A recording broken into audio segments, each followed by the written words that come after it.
Epione pain management and regenerative centre. ఇక మీ నొప్పులు శాశ్వతం కావు. ఈ దేశం ఎందుకండి 75 సంవత్సరాల తర్వాత కూడా ఒక మంచి స్కూల్ అట్లా అండి గవర్నమెంట్లో. లాస్ట్ టైం మనం వచ్చినప్పుడు ఎన్నికలప్పుడు అప్పుడు ఏంటంటే రాష్ట్ర అసెంబ్లీ ఎన్నికలు అంటే అప్పుడు కేసీఆర్ బీఆర్ఎస్ సంబంధించిన పరిపాలనని రివ్యూ చేసుకొని వాళ్ళకు సంబంధించి ఓటేయాలన్నా దాని గురించి ఆలోచించమని చెప్పినాం. ఈరోజు పార్లమెంట్ ఎలక్షన్స్ అంటే జాతీయ స్థాయి ప్రభుత్వం ఏర్పాటు చేయడానికి ఉపయోగపడే ఎలక్షన్స్ ఇవి. మరి గత 10 సంవత్సరాలు పరిపాలించినటువంటి మోడీ గారు వారి పరిపాలన, బీజేపీ పార్టీ పరిపాలన దానికి రివ్యూ చేసుకోవాల్సిన అవసరం ఉందా లేదా అంటే ప్రజాస్వామ్యంలో మాట్లాడుకోవద్దా? 10 సంవత్సరాలు ఏం చేశారనేది మీకు బాగా నచ్చుంటే మోడీ గారు, బీజేపీ గారు మీరు చెప్పుకోండి, ఎవరొద్దన్నారు. కానీ మేము కూడా 10 సంవత్సరాల పరిపాలనని రివ్యూ చేసుకునే హక్కు, ప్రజలకి షేర్ చేసుకునే హక్కు ఉంటుంది, బరాబర్ ఉంటుందండి. విద్యకు సంబంధించి విద్య అనేది, ఆరోగ్యం అనేది రాజ్యాంగంలో ఉమ్మడి జాబితాలో ఉంటుందండి. అంటే రాష్ట్ర ప్రభుత్వము ఎంత బాధ్యత ఉంటుందో కేంద్ర ప్రభుత్వానికి కూడా అంతే బాధ్యత ఉంటుంది. సో 50-50 ఉంటుంది. రాష్ట్రంలో మనమందరం కట్టే పన్నులు, దాంట్లో పన్నులలో 50% పన్నులు కేంద్ర ప్రభుత్వానికి వెళ్తాయి, ఇంకొక 50% పన్నులు రాష్ట్ర ప్రభుత్వానికి ఉంటాయి. మరి ఈ రాష్ట్రంలో గత 10 సంవత్సరాలలో 12 లక్షల కోట్ల రూపాయలు మనం కట్టిన పన్నులు ఢిల్లీకి పోయినవి. మరి వారికి ఇక్కడ ఉన్నటువంటి విద్యా వ్యవస్థ మీద బాధ్యత ఉంటుందా ఉండదా అని అడుగుతున్నాం మేము. అంటే ఈ రాష్ట్రంలో 30,000 స్కూల్స్ ఉంటే కనీసము ఒక్క స్కూల్కైనా కానీ ఒక మంచి స్కూలు అంటే మన పిల్లలు చదివే స్కూళ్ళు, భారత విద్యాభవన్ లాంటి స్కూళ్ళు, ఓకిజ లాంటి స్కూళ్ళు ప్రభుత్వ వ్యవస్థలో ఎందుకు కట్టారు అని మేము అడగలనా అడగద్దా? 75 సంవత్సరాలు అయిన తర్వాత కూడా మరుగుదొడ్లు లేని స్కూల్ ఉంటాయా అండి? బ్లాక్ బోర్డు లేని స్కూల్ ఉంటాయా అండి? ఒక్క టీచరు 5 తరగతులు చెప్పే స్కూల్ ఉంటాయండి? ఒక్క క్లాస్ రూమ్కి 5 తరగతులు చెప్పే 5 తరగతులు క్లాస్ రూమ్కి ఒకటే రూమ్ ఉంటుందా అండి? ఏమి అన్యాయం అండి ఇది? దీనికి సంబంధించిన డబ్బు బీజేపీ దగ్గర కూడా ఉందా లేదా? కేంద్ర ప్రభుత్వం దగ్గర ఉందా లేదా? వాళ్ళకి బాధ్యత ఉందా లేదా? ఎందుకు ఈరోజు గత 10 సంవత్సరాలలో ఒక్క స్కూల్ కట్టలేదు, ఒక్క మంచి స్కూల్ ఎందుకు కట్టలేదు? 12 లక్షల కోట్ల పైన ఇక్కడ నుంచి అంటే వాళ్ళకి బాధ్యత లేదా? ఇది అడగలనా అడగొద్దా? ఎలక్షన్స్ మూమెంట్లో అంటే పార్టీల గురించి మాట్లాడకపోతే ఏం ప్రజాస్వామ్యం అండి ఇది? ఏంటి మీరు అంటే ఉద్యోగాలకు ఇంకెవరన్నా మీరు? ఇది కరెక్ట్ కాదు దయచేసి. ఇది ప్రజాస్వామ్యము. లండన్లో 450 సంవత్సరాల నుంచి హైడ్ పార్క్ అని ఉంటుంది. ఆ హైడ్ పార్కులో ఎవరైనా కానీ ఏ విషయమైనా కానీ మాట్లాడవచ్చు. హైడ్ పార్క్లో ఒక కార్నర్లో వాళ్ళు ఎలిజబెత్ రాణిని విమర్శించవచ్చు, గవర్నమెంట్ విమర్శించవచ్చు, anything under the roof of the sky they can talk. That is the ప్రజాస్వామ్యం. అంటే మరి మనం ప్రజాస్వామ్యాన్ని అంటే మనము ప్రజాస్వామ్యం అంటే అర్థం కాదా మనకి? లేకపోతే నాకు ఇష్టమైన విషయాలు మాట్లాడితే మీరు మాట్లాడొద్దండి అనవా? ఏంటంటే తమాషా ఇది? ఏం జరుగుతుంది ఇక్కడ ఈ దేశంలో? అంటే మీరు కంఫర్ట్గా ఉంటే చాలా మీరందరూ కూడా రిజర్వేషన్ సంబంధించి మాట్లాడితే చాలామంది మన పుంకాలుగా నార్త్ ఇండియా నుంచి మనకి వీడియోస్ వచ్చినాయి. ఏమని వచ్చినాయి?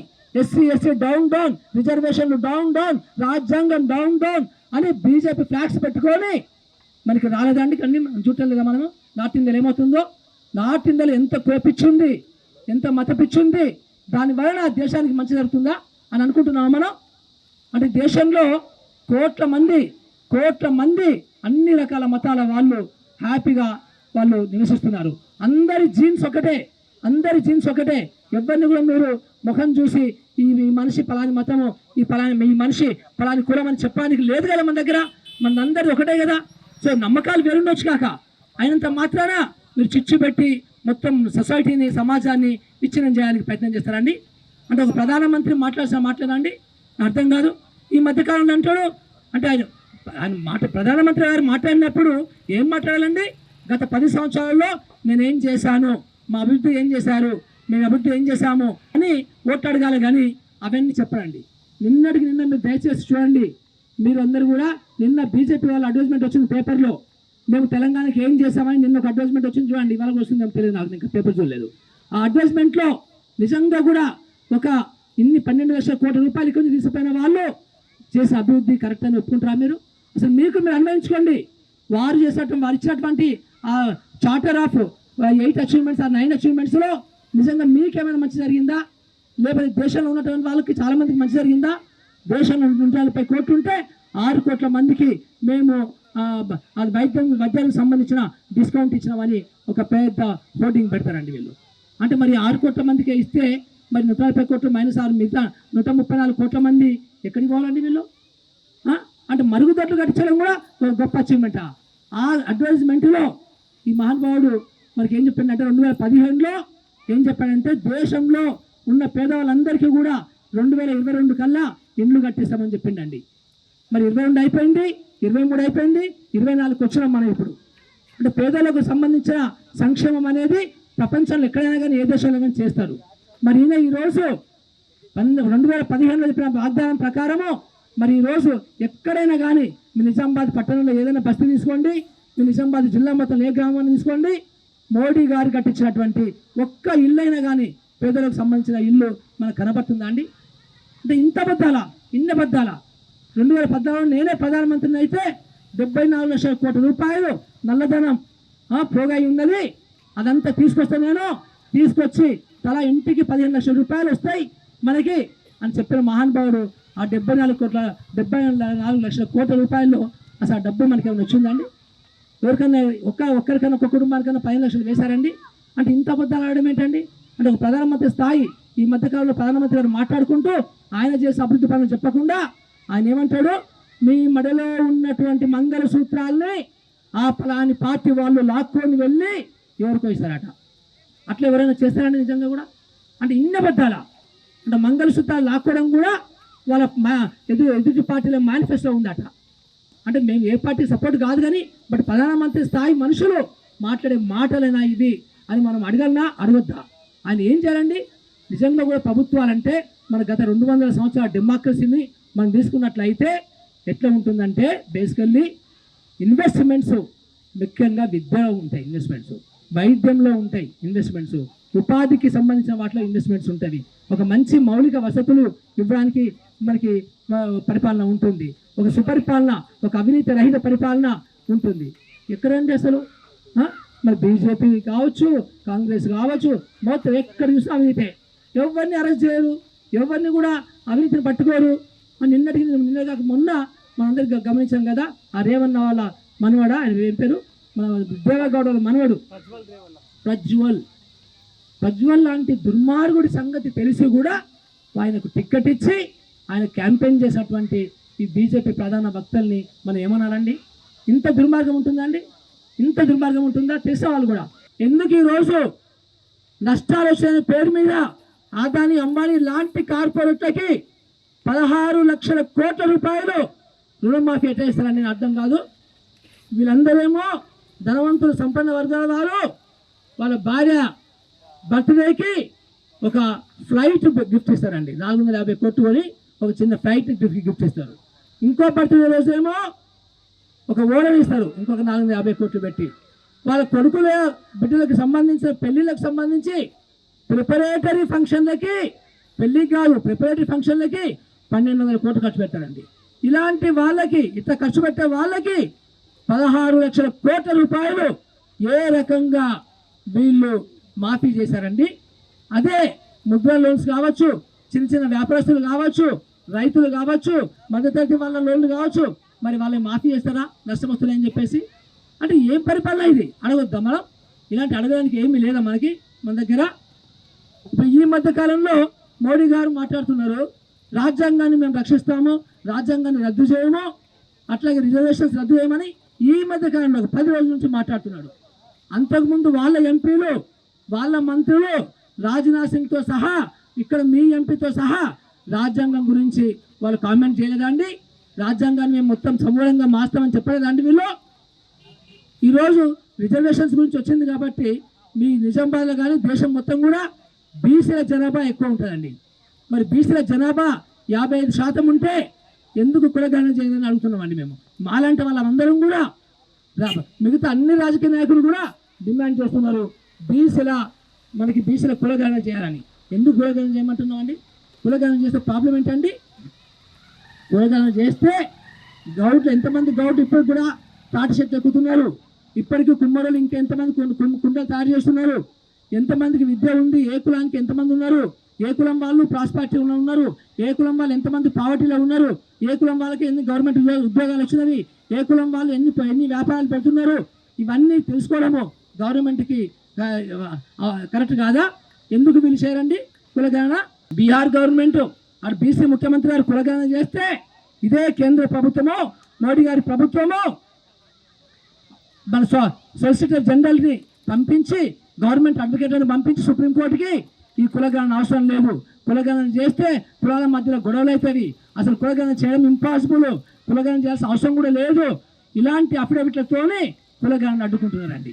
అంటే బీసీలకి మేము బాగా చేస్తామని చెప్పి బీసీ ప్రధానమంత్రి అయ్యుండి మరి బీసీలకి అత్యధికంగా ఉపయోగపడే కులగణన ఎందుకు చేయరని అడగొద్దానండి. హక్కుల గురించి మాట్లాడతాం, బరాబర్ మాట్లాడతాం. ఇప్పుడు ఈ మోడీ మహానుభావుడు మొన్న అంటే 10 సంవత్సరాల పరిపాలనలో 2 సంవత్సరాల క్రితము టీఎంసీ అని ఒక విధానం తీసుకొచ్చారు. విద్యా విధానం, నూతన విద్యా విధానం కాకుండా ఒక ఇన్ఫ్రాస్ట్రక్చర్ సపోర్ట్కి, స్కూల్ డెవలప్మెంట్కి. ఈ దేశంలో అండి 11 లక్షల పబ్లిక్ స్కూల్స్ ఉన్నాయి, అంటే గవర్నమెంట్ స్కూల్స్ ఉన్నాయి.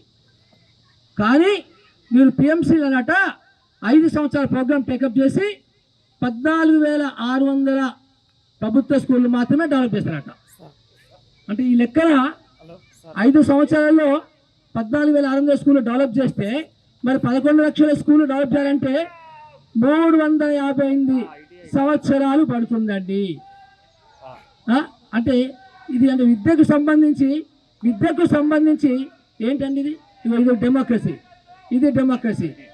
This is democracy. అంటే మాట్లాడద్దు ఇంకా, అంటే మన విషయాలు కొన్ని చెప్పొద్దు.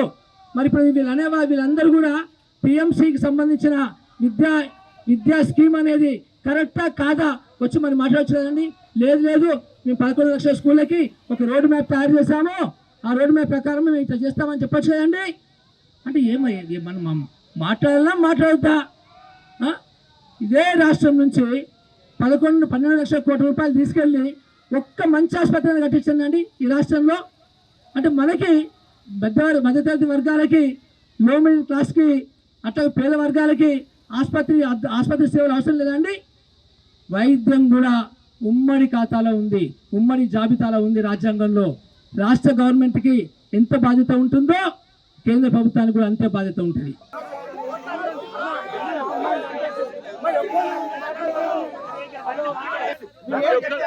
ఎందుకు అవసరం లేదు? మిగతా అభ్యర్థులు ఎందుకు వచ్చిండ్రు? వాళ్ళు తెలుగు వచ్చిండ్రా? ఎందుకు చూస్తారు?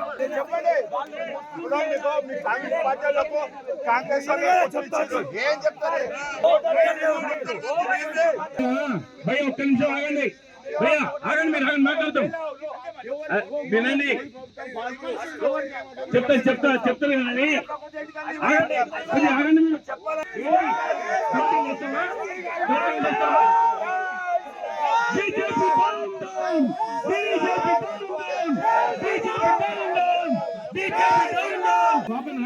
ఇప్పటికీ గోవర్ధన్ వచ్చారు, అరవింద్ వచ్చారు, జీవన్ రెడ్డి వచ్చారు.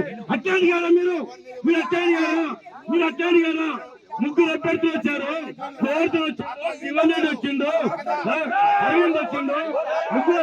అవునండి, దయచేసి ఆగండి. మనము